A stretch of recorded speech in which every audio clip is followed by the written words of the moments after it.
কাদের মোল্লার ফাঁসির রায়ের কার্যকারিতা বুধবার সকাল 10:30 পর্যন্ত স্থগিত। প্রাণ ভিক্ষা চাইতে অস্বীকৃতি জানিয়েছেন কাদের মোল্লা। আইন ও স্বরাষ্ট্র প্রতিমন্ত্রীর ব্রিফিং।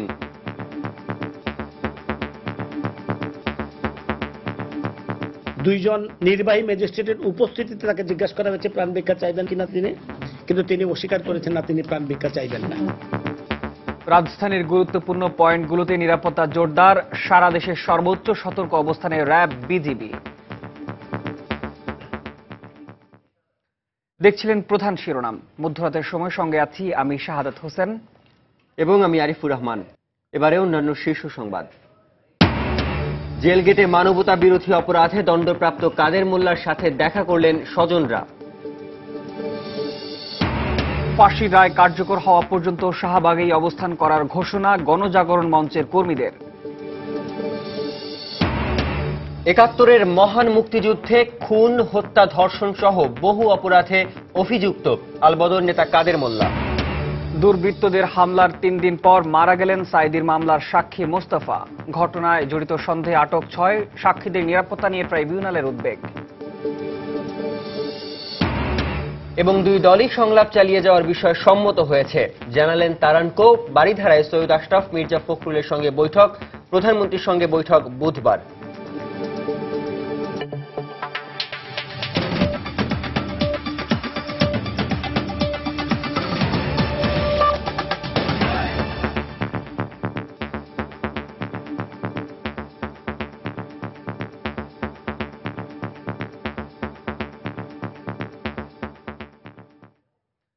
মানবতা বিরোধী অপরাধে মৃত্যুদণ্ডপ্রাপ্ত জামায়াতের সহকারী সেক্রেটারি আব্দুল কাদের মোল্লার ফাঁসির রায়ের কার্যকারিতা বুধবার সকাল 10:30 পর্যন্ত স্থগিত করেছেন চেম্বার বিচারপতি। মঙ্গলবার রাতে বিচারপতি সৈয়দ মাহবুব হোসেনের বাসভবনে আসামি পক্ষের আইনজীবী ব্যারিস্টার আব্দুর রাজ্জাক বিষয়টি নিশ্চিত করেন। মাননীয় জজ সাহেব অর্ডার পাস করেছেন যে আব্দুল কাদের মোল্লা সাহেবের মৃত্যুদণ্ড কার্যকর কালকে 10:30 পর্যন্ত হবে না, স্থগিত করা হবে এবং 10:30টায় বিষয়টা কালকে এর আগেই বা পরে কালকে সুপ্রিম কোর্টে শুনানি হবে। এই স্থগিতাদেশ থাকা অবস্থায় তাকে কোনো উপায়েই ফাঁসি দেয়া যাবে না। দর্শক, এই মুহূর্তে জেল গেটে আছেন আমাদের রিপোর্টার আশিকিন প্রিন্স। সবশেষ খবর জানতে আমরা সরাসরি চলে যাচ্ছি সেখানে। প্রিন্স, জেল গেটের এই মুহূর্তে কি অবস্থা? আপনারা ইতিমধ্যে জেনেছেন যে রাত 10টার পরে চেম্বার বিচারপতি কাদের মোল্লার যে রায় এক্সিকিউশনের বিষয় ছিল আজকে, সেই এক্সিকিউশনের উপর স্থগিতাদেশ জারি করেন। এরপরে সঙ্গে সঙ্গে কাদের মোল্লার আইনজীবী ব্যারিস্টার আব্দুর রাজ্জাক, তাজুল ইসলাম তারা সরাসরি চলে আসেন ঢাকা কেন্দ্রীয় কারাগারে। সাথে নিয়ে আসেন চেম্বার বিচারপতি সৈয়দ মাহমুদ হোসেন যে স্টে দিয়েছেন, সেই স্টে অর্ডারটি সাথে করে নিয়ে আসেন। এরপরে তারা কারাগারে যান এবং কারাগারে কিছুক্ষণ থাকার পরে তারা বের হয়ে আসেন। সঙ্গে সঙ্গে বের হয়ে আসেন সিনিয়র জেল সুপার ফরমান আলী। এরপর তিনি ফরমালি বের হয়ে এসে সরাসরি যিনি কোনো সাংবাদিকদের সাথে কথা বলেনি, তিনি সরাসরি চলে যান আইজি প্রিজন্স মাইনুদ্দিন খন্দকার। তিনি কিন্তু এখন আইজি প্রিজন্স মাইনুদ্দিন খন্দকারের রুমে অবস্থান করছেন। আইজি প্রিজন্সের রুমে যাওয়ার আগে তিনি আমাদের জানিয়েছিলেন যে তারা যে প্রিপারেশন নিয়েছিলেন সেই প্রিপারেশনে তারা এখন পুরোপুরি প্রস্তুত নয়। অর্থাৎ কাদের মোল্লা রায় কার্যকর করার জন্য যে প্রস্তুতি তারা নিয়েছিলেন, এর আগে তারা বলেছিলেন যে 12:01 কাদের মোল্লা রায় তারা এক্সিকিউশন করবেন, অর্থাৎ কার্যকর করবেন। এই অর্ডারটি আসার পরে তারা কিন্তু বলছেন তারা এখন প্রস্তুত না। দর্শক, আইজি প্রিজন্সের রুমে ফরমান আলী সাহেব এখন অপেক্ষা করছেন, এই জেল গেটের সামনে অপেক্ষা করছেন কাদের মোল্লার আইনজীবী ব্যারিস্টার আব্দুর রাজ্জাক। আমি তাদের সাথে কথা বলেছি, তারা বলেছেন যে তারা ইতিমধ্যে আইজি প্রিজন্সের সাথে তারা যোগাযোগ করার চেষ্টা করছেন যাতে যে অর্ডারটি চেম্বার বিচারপতি দিয়েছেন সেই অর্ডারটি যাতে ঠিকমতো কার্যকর করা হয়, অর্থাৎ কাদের মোল্লার রায় কার্যকর করার জন্য যে প্রক্রিয়াটি ছিল সেই প্রক্রিয়াটি যদি স্থগিত করা হয় এই রায়টি পাওয়ার পরে। এবং তারা বলেছেন যে তারা এই রায়টি যাতে কার্যকর যাতে স্থগিত থাকে, এটা না হওয়া পর্যন্ত তারা এই জায়গা থেকে যাবে না, অর্থাৎ তারা এই রায় কার্যকারিতা স্থগিত দেখতে চাচ্ছেন প্রেজেন্ট থেকে, এরকম একটি ঘোষণা তারা দিয়েছেন। ইতিমধ্যে আমরা জেনেছি যে অতিরিক্ত অ্যাটর্নি জেনারেল যিনি MK রহমান, তিনি আমাদের তিনি ইতিমধ্যে ব্রিফ করেছেন। তিনি ব্রিফে বলেছেন যে কাদের মোল্লার পক্ষ থেকে তার আইনজীবীরা যে স্টে অর্ডার চেয়েছিলেন, অর্থাৎ যে রায় কার্যকারিতা স্থগিত স্থগিত রাখার জন্য যে আবেদন করেছিলেন সের উপরে বৃহত্তর শুনানি তারা আগামীকাল করবেন। দর্শক, ইতিমধ্যে এখানে যে নিরাপত্তা ব্যবস্থা ছিল, দর্শক আমরা নিরাপত্তা ব্যবস্থা কিন্তু কিছুটা শিথিল দেখছি। প্রচুর পরিমাণে সন্ধ্যা থেকে প্রচুর পরিমাণে পুলিশ মোতায়েন করা হয়েছিল এই ঢাকা কেন্দ্রীয় কারাগারের সামনে। রায়টি স্থগিত করার পরপরই রায় কার্যকারিতা স্থগিত করার পরপরই কিন্তু এই পুলিশ সংখ্যা কিন্তু আস্তে আস্তে কমতে শুরু করেছে। দর্শক, ট্রাইব্যুনালের সামনে ইতিমধ্যে সাংবাদিক এবং সাংবাদিকরা অবস্থান করছেন এবং সবাই অবস্থান করছেন। এর আগে ফরমালি আমাদের জানিয়েছিলেন যে কাদের মোল্লার রায় এক্সিকিউশন করা হবে রাত 12:01। দর্শক, আপনারা জেনে গেছেন যে 12:01 কিন্তু অলরেডি পার হয়ে গিয়েছে, এখনো কিন্তু এই রায়টি কার্যকর করা হয়নি, যেহেতু চেম্বার বিচারপতি সৈয়দ মাহবুব হোসেন এই রায়ের উপরে স্থগিতাদেশ দিয়েছেন। দর্শক, ঢাকা কেন্দ্রীয় কারাগার থেকে এই ছিল সর্বশেষ তথ্য। প্রিন্স, আপনাকে ধন্যবাদ। দর্শক, কাদের মোল্লার মৃত্যুদণ্ডাদেশ রায় কার্যকর স্থগিত করা হয়েছে এবং সে কারণে 12:01 যে ফাঁসির রায়টি কার্যকর করার কথা ছিল সেটি কিন্তু হয়নি। এবং আমাদের সহকর্মী আশিকিন প্রিন্স জেলগেট থেকে জানালেন যে আগামীকাল এই রায়ের স্থগিতাদেশের উপর বৃহত্তর শুনানি অনুষ্ঠিত হবে। এদিকে এর আগে কাদের মোল্লা প্রাণ ভিক্ষা আবেদন জানাতে অস্বীকৃতি জানিয়েছেন বলে ব্রিফিংয়ে জানিয়েছেন আইন প্রতিমন্ত্রী অ্যাডভোকেট কামরুল ইসলাম এবং স্বরাষ্ট্র প্রতিমন্ত্রী শামসুল হক টুকু। রাতে আইন প্রতিমন্ত্রী মিন্টু রোডের বাসায় যৌথ সংবাদ সম্মেলনে তারা বক্তব্য রাখেন। আমরা কিন্তু ভাবছিলাম যে কাদের মোল্লার পূর্ণাঙ্গ রায় পাওয়ার পর তারা হয়তো চেম্বার জজের কাছে যাবেন। রোববার থেকে এই পর্যন্ত 3 দিন তারা সময় পেয়েছে, চেম্বার জজের কাছে হয়তো তারা যাবেন, এটা স্টে করার জন্য হয়তো তারা যাবেন, এটা আমাদের একটা ধারণা ছিল, সেই সুযোগ তাদের কাছে ছিল। এই মামলার ক্ষেত্রে জেল কোডও প্রযোজ্য হবে না, রিভিউ করার কোনো সুযোগই নেই। গত 3 দিনের মধ্যে সেই সুযোগ তারা গ্রহণ করেননি, বরং তারা বিভ্রান্তি ছড়াবার চেষ্টা করছেন। একটি সুযোগ তার ছিল মহামান্য রাষ্ট্রপতির কাছে, যদি তিনি প্রাণ ভিক্ষা চান, তাকে যথাবিধ জিজ্ঞেস করা হয়েছে প্রাণ ভিক্ষা চাইবেন কিনা তিনি। 2 জন নির্বাহী ম্যাজিস্ট্রেটের উপস্থিতিতে তাকে জিজ্ঞাসা করা হয়েছে প্রাণ ভিক্ষা চাইবেন না কিনা তিনি, কিন্তু তিনি অস্বীকার করেছেন না, তিনি প্রাণ ভিক্ষা চাইবেন না।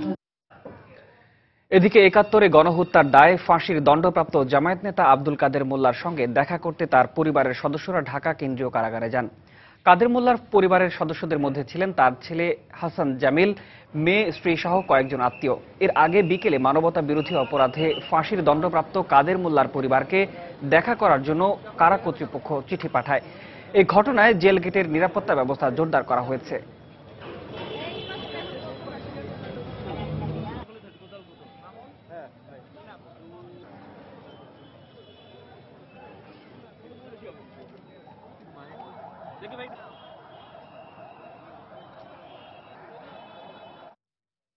কাদের মোল্লার মৃত্যুদণ্ডের রায় কার্যকর উপলক্ষে নিরাপত্তার চাদরে ঢেকে ফেলা হয়েছে রাজধানী। যে কোনো ধরনের অপ্রীতিকর পরিস্থিতি এড়াতে নগর জুড়ে বাড়ানো হয়েছে গোয়েন্দা নজরদারি।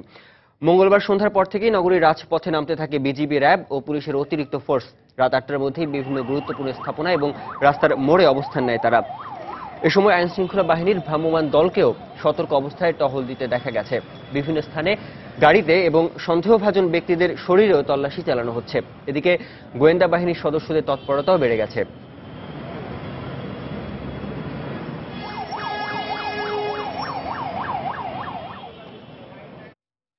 কাদের মোল্লার ফাঁসির রায় কার্যকর না হওয়া পর্যন্ত শাহবাগেই অবস্থান করবে গণজাগরণ মঞ্চের কর্মীরা। মঙ্গলবার রাতে কাদের মোল্লার ফাঁসির রায়ের খবরে সমবেত হতে থাকেন গণজাগরণ মঞ্চের কর্মী সহ সর্বস্তরের মানুষ। রায় ঘোষণা করা হয়েছিল আজকে রাত 12টায় রায় কার্যকর করা হবে, কি অজানা এক কারণে আপনারা দেখেছেন যে এই রায় কার্যকরকে স্থগিত করা হয়েছে সকাল 10টা পর্যন্ত। রাতের অন্ধকারে এই সিদ্ধান্ত গ্রহণ করা হয়েছে, এই সিদ্ধান্ত আমরা প্রত্যাখ্যান করছি এবং রায় কার্যকর না হওয়া পর্যন্ত এই শাহবাগের মোড়ে আমাদের অবস্থান আমরা অব্যাহত রাখব। কাদের মোল্লার রায়ের কার্যকারিতা স্থগিতের পর বুধবার আদালতে যাবেন কিনা এ ব্যাপারে জানতে আমরা রিপোর্টার কথা বলবেন ডেপুটি অ্যাটর্নি জেনারেলের সাথে। আমরা সরাসরি চলে যাচ্ছি সেখানে। কাদের মোল্লার রায়ে কাদের মোল্লার যে ফাঁসির আদেশ ছিল সেটা আজকে স্থগিত ঘোষণা করা হয়েছে আগামীকাল সকাল 10:30 পর্যন্ত। এই বিষয়ে আমরা এখন রাষ্ট্রপক্ষের একজন আইনজীবীর সাথে অ্যাটর্নি জেনারেলের সাথে কথা বলবো, সহকারী অ্যাটর্নি জেনারেল এম কে রহমানের সাথে কথা বলবো, অতিরিক্ত অ্যাটর্নি জেনারেল এম কে রহমানের সাথে কথা বলবো। আপনি যদি একটু বলতেন আমাদের যে আপনাদের এই যে আদেশটা হয়েছে এই বিষয়ে আপনাদের মতামত একটু বলতেন। না, এই আদেশটা হয়েছে আমরা মিডিয়াতে খবরে জানতে পেরেছি, আমরা ছিলাম না, আমি কিংবা অ্যাটর্নি জেনারেল ছিলাম না, আমাদেরকে জানানো হয়নি, কাজে আমরা নিউজে জানতে পেরেছি এটা হয়েছে আর কি। তো কালকে 10:30 পর্যন্ত স্থগিত করেছি, এটাও জানতে পারলাম। কালকে কোর্টে যাওয়ার পরে কোর্টে এটা আমরা আইনি পদক্ষেপ গ্রহণ করব এবং এ ব্যাপারে আমরা শুনানিতে অংশগ্রহণ করব। কালকে তাহলে কোর্টে শুনানি হবে এই বিষয়টা নিয়ে? আমরা আশা করছি তাই। 10:30 পর্যন্ত যখন টাইম দিয়েছে, হয়তো এটা পূর্ণাঙ্গ বেঞ্চের শুনানি হবে। তাহলে তো এখন আর এই রায়টা কার্যকর করার কোনো এই স্থগিত আদেশ দেওয়ার ফলে এটা কার্যকর হতে পারছে না। দর্শক, আমরা এইমাত্র কথা বললাম অতিরিক্ত অ্যাটর্নি জেনারেল এম কে রহমানের সঙ্গে। তিনি আমাদেরকে জানালেন যে কোনো প্রকার তাদেরকে না জানিয়ে এই আদেশটি দেয়া হয়েছে, যার ফলে তারা একটু হতাশ হয়েছেন এবং এই আদেশ দেওয়ার কারণে এই আদেশটি কিন্তু আগামীকাল 10:30 পর্যন্ত আর কিন্তু কার্যকর করার সুযোগ থাকলো না। এই ছিল আমার কাছে সর্বশেষ তথ্য। এই মুহূর্তে গণজাগরণ মঞ্চে আছেন আমাদের রিপোর্টার তানিন মেহেদী। সরাসরি চলে যাচ্ছি তার কাছে। তানিন, কি অবস্থা গণজাগরণ মঞ্চের?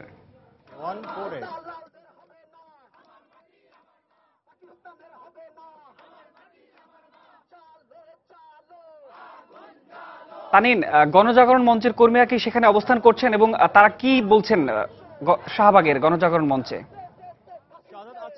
সন্ধ্যার পর থেকে কিন্তু শাহবাগের গণজাগরণ মঞ্চে এখানে অবস্থান করছিলেন অসংখ্য মানুষ এবং তারা অপেক্ষা করছিলেন কখন কাদের মোল্লার সেই কাঙ্ক্ষিত ফাঁসি কার্যকর করা হবে। কিন্তু রাতে যখন সিদ্ধান্তটি পরিবর্তন করা হলো, এরপরে কিন্তু শাহবাগের গণজাগরণ মঞ্চ যেটি জাদুঘরের সামনে অবস্থান করছিল, যে জাদুঘরের সামনে থেকে গণজাগরণ মঞ্চের মুখপাত্র ইমরান সরকারের নেতৃত্বে শাহবাগের জাদুঘরের সামনে থেকে একটি মিছিল বের হয় এবং সেই মিছিলটি বের হওয়ার পরে সেই মিছিলটি বের হয়ে কিন্তু এই মুহূর্তে শাহবাগের মোড়ে মিছিলটি অবস্থান করছে এবং গণজাগরণ মঞ্চের মুখপাত্র ডাক্তার ইমরান সরকার আমাদের গণমাধ্যম কর্মীদের সাথে কথা বলেছেন এবং তিনি আমাদেরকে জানিয়েছেন যে আগামীকাল সকাল 10টা পর্যন্ত, এমনকি কাদের মোল্লার ফাঁসি কার্যকর না হওয়া পর্যন্ত কিন্তু গণজাগরণ মঞ্চ এই শাহবাগের মঞ্চে তারা অবস্থান নেবেন বলে তিনি জানিয়েছেন।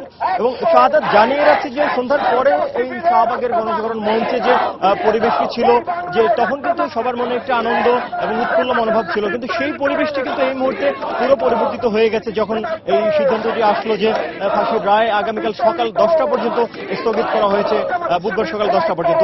তো এই মুহূর্তে কিন্তু শাহবাগের গণজাগরণ মঞ্চ সেই 5 ফেব্রুয়ারির মতো ফুঁসে উঠেছে। অসংখ্য মানুষ তারা এখানে ছুটে আসছেন এবং যুদ্ধাপরাধীদের বিচারের দাবিতে, বিশেষ করে কাদের মোল্লার যে ফাঁসির রায়, সেই ফাঁসি দ্রুত কার্যকর করার দাবিতে কিন্তু তারা শাহবাগের এই গণজাগরণ মঞ্চে তারা শাহবাগের মোড়ে অবস্থান করছেন। তো শাহবাগের গণজাগরণ মঞ্চে কিন্তু অসংখ্য মানুষ আসছেন এবং তারা এখানে অবস্থান করবেন। তো এই ছিল শাহবাগের গণজাগরণ মঞ্চের সর্বশেষ খবর। শাহাদাত। তানিন, আপনাকে ধন্যবাদ। দর্শক, এরই মধ্যে গণজাগরণ মঞ্চে নেতাকর্মীরা হাজির হয়েছেন।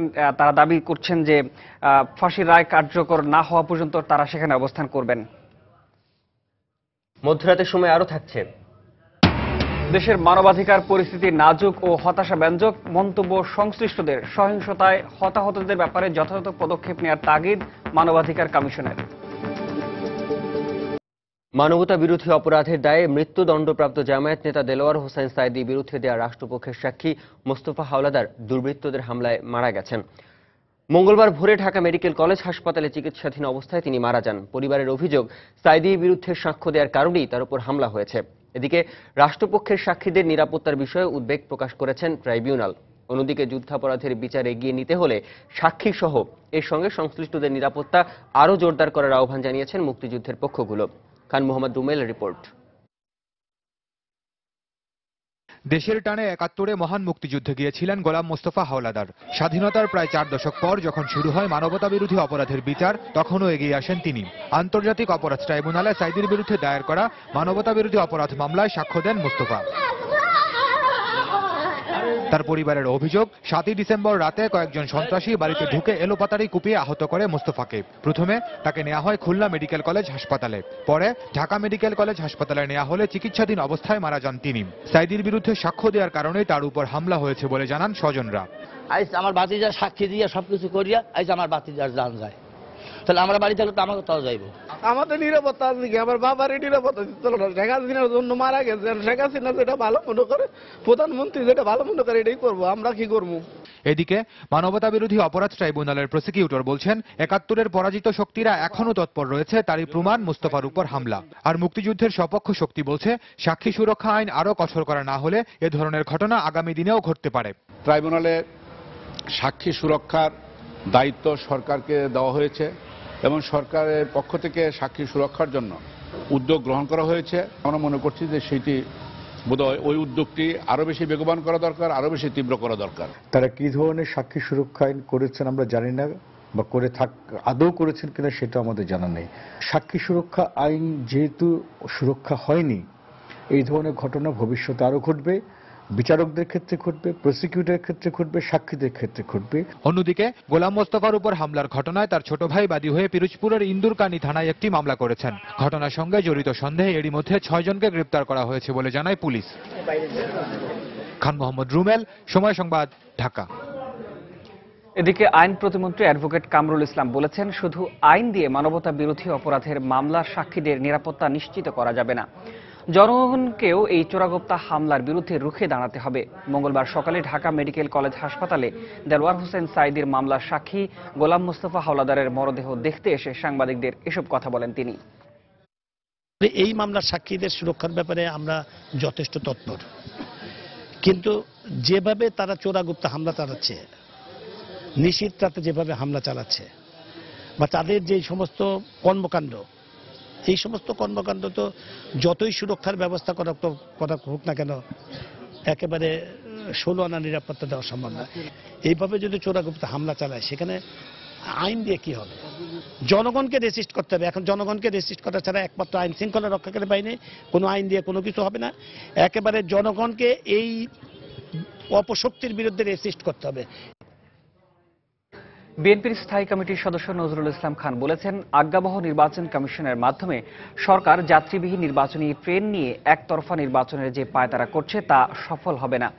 অবরোধে সংঘটিত নাশকতার জন্য সরকারই দায়ী বলে তিনি অভিযোগ করেন। মঙ্গলবার বিকেলে বিএনপি চেয়ারপারসনের গুলশান কার্যালয়ে তিনি সাংবাদিকদের এসব কথা বলেন।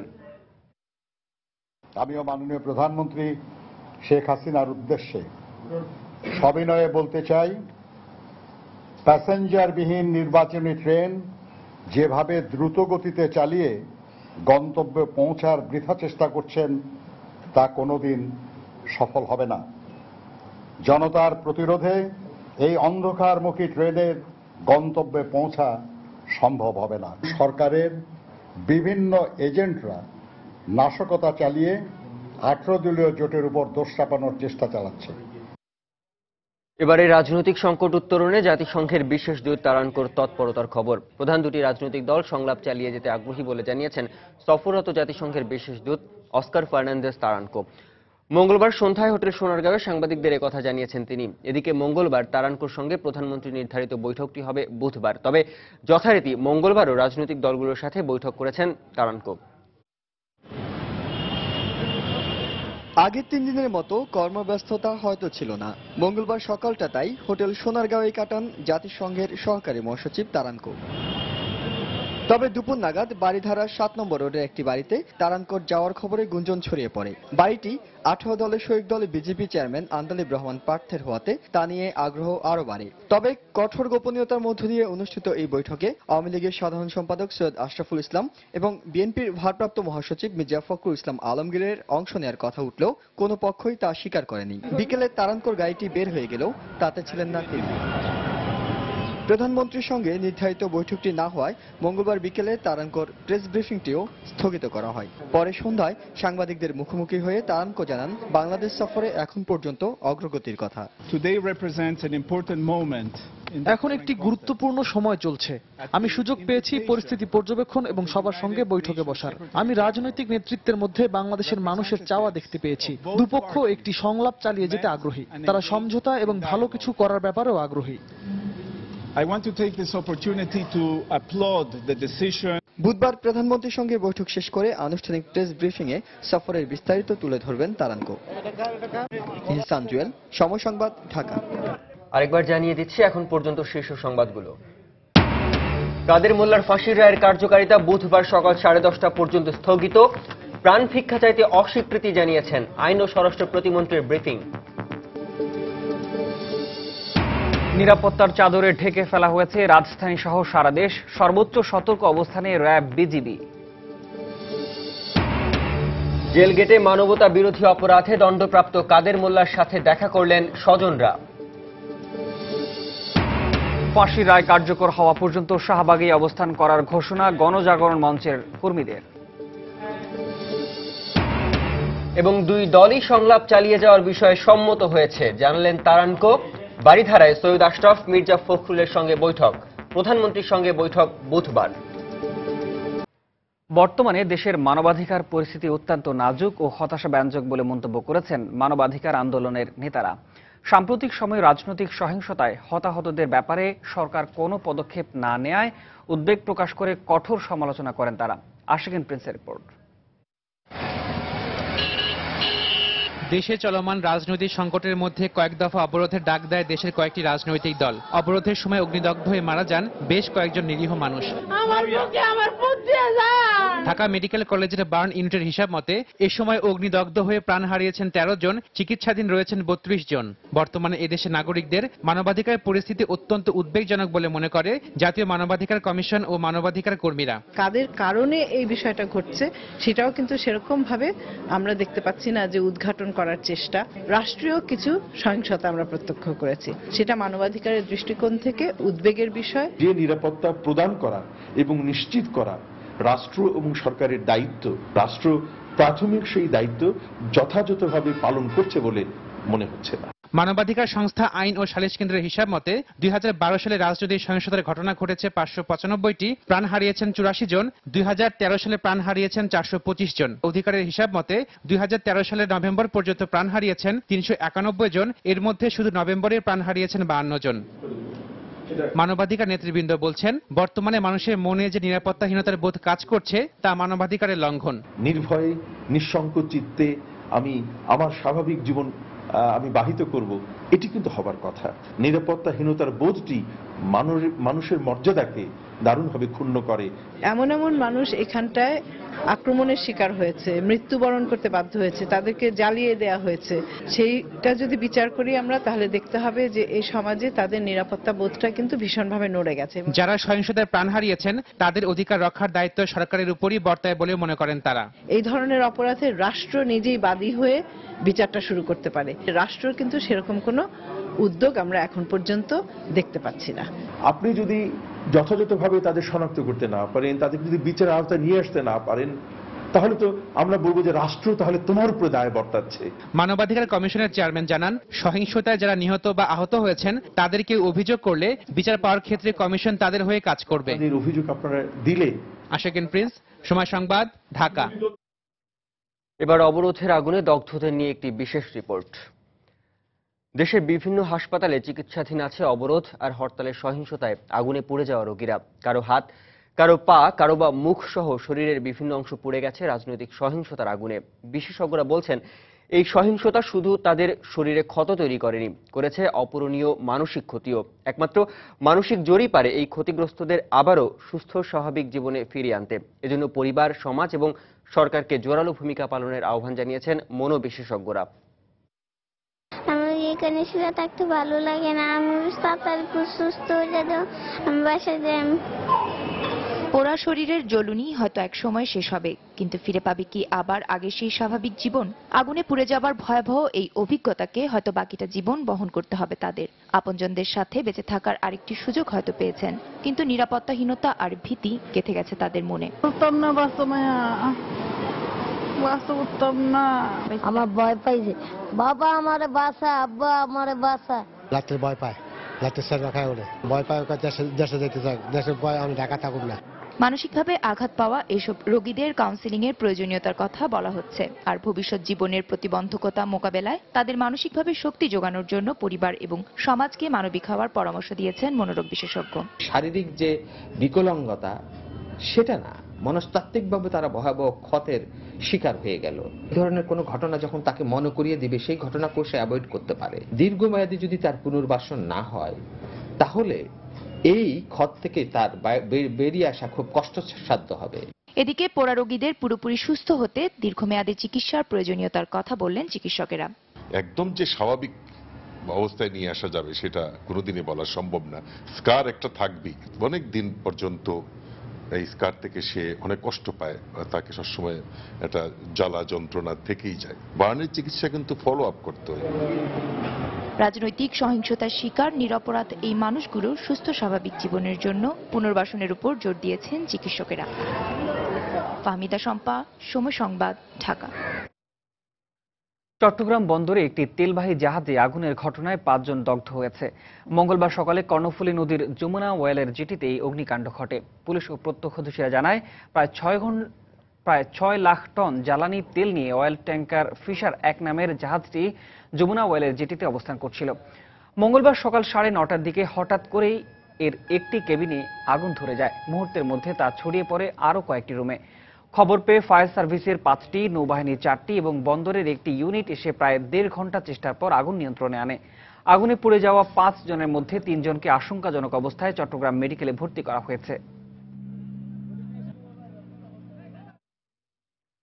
হরতাল অবরোধের নামে নাশকতা করে বিরোধী দল মুক্তিযুদ্ধের বাংলাদেশকে পাকিস্তান বানাতে চেষ্টা করছে বলে মন্তব্য করেছেন আওয়ামী লীগ নেতা শামীম ওসমান। মঙ্গলবার বিকেলে নারায়ণগঞ্জের ওসমানী স্টেডিয়ামে যুদ্ধাপরাধীদের রক্ষায় আন্দোলনের নামে দেশব্যাপী বিরোধী দলের নৈরাজ্যের প্রতিবাদে জেলা আওয়ামী লীগের সমাবেশে তিনি এসব কথা বলেন। সারা দেশে যখন বিরোধী দলগুলোর সহিংস হরতাল অবরোধ কর্মসূচি চলছে, তখন নারায়ণগঞ্জের ওসমানী স্টেডিয়ামে অনুষ্ঠিত হল চলমান সহিংসতার প্রতিবাদে এই মহাসমাবেশ। সমাবেশের প্রতিবাদ্য ছিল অবরোধের নামে মানুষ হত্যা ও জাতীয় সম্পদ ধ্বংস, রুখে দাঁড়াও বাংলাদেশ।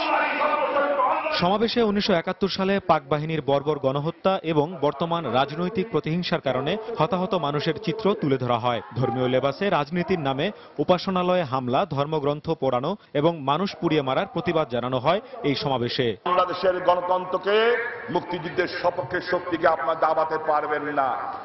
যেই পথ আপনি বেছে নিয়েছেন, এইটার নাম হলো সন্ত্রাসের পথ।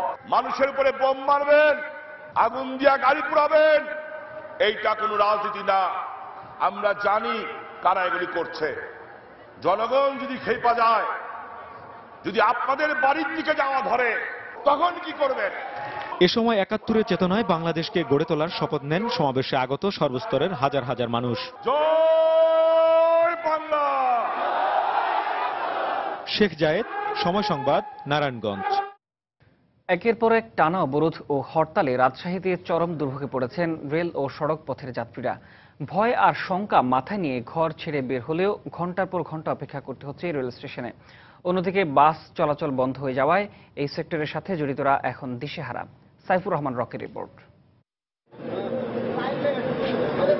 বিরোধী দলের টানা অবরোধ আর হরতালের কারণে বন্ধ রয়েছে রাজশাহী থেকে অভ্যন্তরীণ বা দূরপাল্লা সব রুটের বাস চলাচল। আর ট্রেন চলাচল করলেও রয়েছে নানা অনিশ্চয়তা আর আতঙ্ক। রেলপথে বিভিন্ন স্থানে খুলে ফেলা হচ্ছে স্লিপার বা ফিশ প্লেট। এতে দুর্ঘটনার কবলে পড়ে আটকা পড়ছে ট্রেন। ফলে ঘন্টার পর ঘন্টা অপেক্ষা করতে হচ্ছে যাত্রীদের। সব মিলে সীমাহীন দুর্ভোগে পড়েছেন বিভিন্ন গন্তব্যের যাত্রীরা। আমরা 6:30 থেকে এখানে বসে আছি, ওই অবস্থায় এখন পর্যন্ত কোনো খবরই নেই। বাস নাই, বুটবুটি, অটো কিছুই নাই।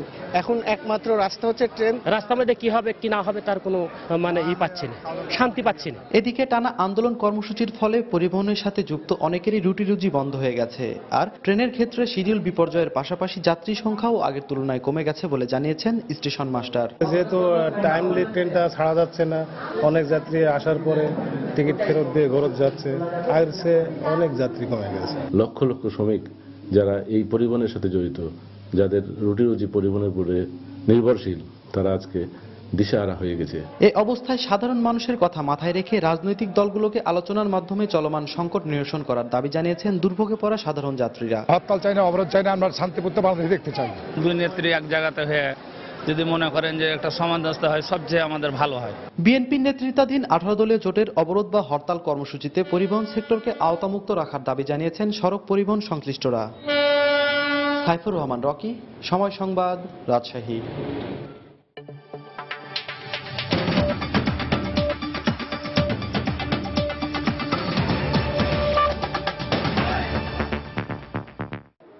বিশ্ব নেতাদের স্মৃতিচারণ আর ভক্তদের শ্রদ্ধা ভরে স্মরণের মধ্য দিয়ে দক্ষিণ আফ্রিকায় অনুষ্ঠিত হল বর্ণবাদ বিরোধী আন্দোলনের নেতা নেলসন ম্যান্ডেলার স্মরণ সভা।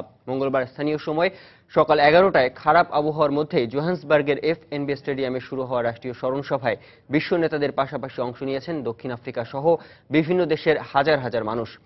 নেলসন ম্যান্ডেলার আলোকিত জীবনের স্মৃতিচারণ করে শোক প্রকাশ করেন বিশ্ব নেতারা। অনুষ্ঠানে ম্যান্ডেলাকে জীবনের অন্যতম অনুকরণীয় বলে উল্লেখ করেন মার্কিন প্রেসিডেন্ট বারাক ওবামা। দুনিয়ায় তার মতো আর কোনো নেতা আসবে না বলেও মন্তব্য করেন president Obama.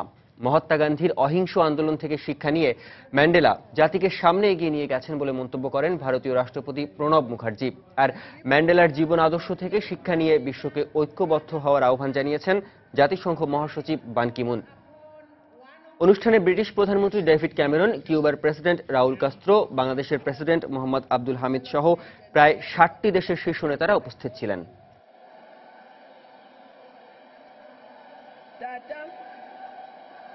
Africa shall be prosperous.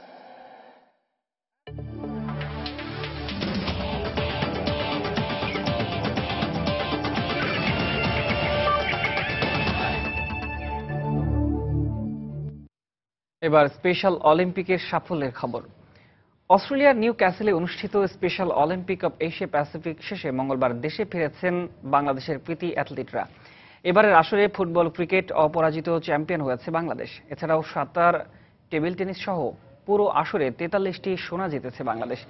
প্রতিবন্ধী এই অ্যাথলিটদের সামনে অনেক সীমাবদ্ধতা থাকলেও পুরো আসরে এমন সাফল্যের ধারাবাহিকতা ভবিষ্যতেও ধরে রাখতে চায় তারা। স্পেশাল অলিম্পিকের এবারের আসরে অংশ নিয়েছিল 33টি দেশের অ্যাথলিটরা। এর মধ্যে ক্রিকেট ও ফুটবলে এবার অপরাজিত চ্যাম্পিয়ন হয় বাংলাদেশ। ক্রিকেটে অস্ট্রেলিয়াকে এবং ফুটবলে ফিলিপিন্সকে হারিয়ে সোনা জিতেছে কৃতী অ্যাথলিটরা। এছাড়া সাঁতার, ভলিবল, টেবিল টেনিস সহ আরও কয়েকটি আসরেও সাফল্যের দেখা পেয়েছে বাংলাদেশের ক্রীড়াবিদরা। আন্তর্জাতিক আসরের এমন সাফল্য ভবিষ্যতে ধরে রাখতেছে শারীরিকভাবে সম্পূর্ণ এই অ্যাথলিটরা। শেষ পর্যন্ত ব্যর্থ হল বিসিবির সব চেষ্টা। নিরাপত্তার কারণ দেখিয়ে সিরিজের মাঝপথেই বাংলাদেশ ছাড়ল ওয়েস্ট ইন্ডিজ অনূর্ধ্ব-19 ক্রিকেট দল। আজ সকাল 7:30টার দিকে র্যাব, পুলিশ, বিজিবির কড়া পাহারায় পুরো দলটি হোটেল আগ্রাবাদ ছেড়ে শাহ আমানত বিমানবন্দরে পৌঁছায়। সেখান থেকে ঢাকা শাহজালাল বিমানবন্দর হয়ে বেলা 1:30টায় জেট এয়ারওয়েজে ঢাকা ছাড়ে ক্যারিবীয় যুবারা। বিমানবন্দরে পৌঁছানোর পর জুনিয়র টাইগাররা বিমানবন্দর থেকে বের হয়ে এলেও বাইরে বের হয়নি ওয়েস্ট ইন্ডিজ। সেখান থেকেই ওয়েস্ট ইন্ডিজের উদ্দেশ্যে পাড়ি জমায় তারা। এর আগে শনিবার চট্টগ্রামে হোটেল আগ্রাবাদের সামনে ককটেল বিস্ফোরণের ঘটনায় সফরকারীরা নিরাপত্তার অজুহাত দেখিয়ে সিরিজের বাকি ম্যাচগুলো খেলতে অস্বীকৃতি জানায় ওয়েস্ট ইন্ডিজ ক্রিকেট বোর্ড। সোমবার রাতে সিরিজ বাতিল করে দলের খেলোয়াড়দের দেশে ফেরার নির্দেশ দেয় তারা। তবে বিসিবির অনুরোধে ক্যারিবীয় যুবারা সোমবার চট্টগ্রামে অবস্থানও করে। পরে ওয়েস্ট ইন্ডিজ ক্রিকেট বোর্ডের সাথে কয়েক দফা সমস্যা সমাধানের চেষ্টা করে বিসিবি, কিন্তু শেষ পর্যন্ত বাংলাদেশে অবস্থান করতে নিরাপদ বোধ না করায় 7 ম্যাচ সিরিজের ওয়ানডের একটি মাত্র ম্যাচ খেলেই দেশে ফিরে গেল ওয়েস্ট ইন্ডিজ।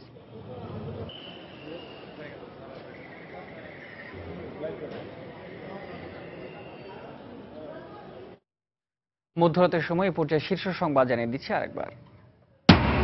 কাদের মোল্লার ফাঁসির রায়ের কার্যকারিতা বুধবার সকাল 10:30টা পর্যন্ত স্থগিত। প্রাণ ভিক্ষা চাইলে অপরাধীর অস্বীকৃতি। আইন ও স্বরাষ্ট্র প্রতিমন্ত্রীর ব্রিফিং। নিরাপত্তার চাদরে ঢেকে ফেলা হয়েছে রাজধানী সহ সারা দেশ। সর্বোচ্চ সতর্ক অবস্থানে র্যাব, বিজিবি। জেল গেটে মানবতা বিরোধী অপরাধে দণ্ডপ্রাপ্ত কাদের মোল্লার সাথে দেখা করলেন স্বজনরা। ফাঁসির রায় কার্যকর হওয়া পর্যন্ত শাহবাগী অবস্থান করার ঘোষণা গণজাগরণ মঞ্চের কর্মীদের। এবং দুই দলই সংলাপ চালিয়ে যাওয়ার বিষয়ে সম্মত হয়েছে জানালেন তারানকো। বারিধারায় সৈয়দ আশরাফ, মির্জা ফখরুলের সঙ্গে বৈঠক, প্রধানমন্ত্রীর সঙ্গে বৈঠক বুধবার। এই ছিল মধ্যরাতের সময়। যে কোনো খবর পেতে ভিজিট করুন সময়নিউজ.tv আর সঙ্গে থাকুন সময়ে।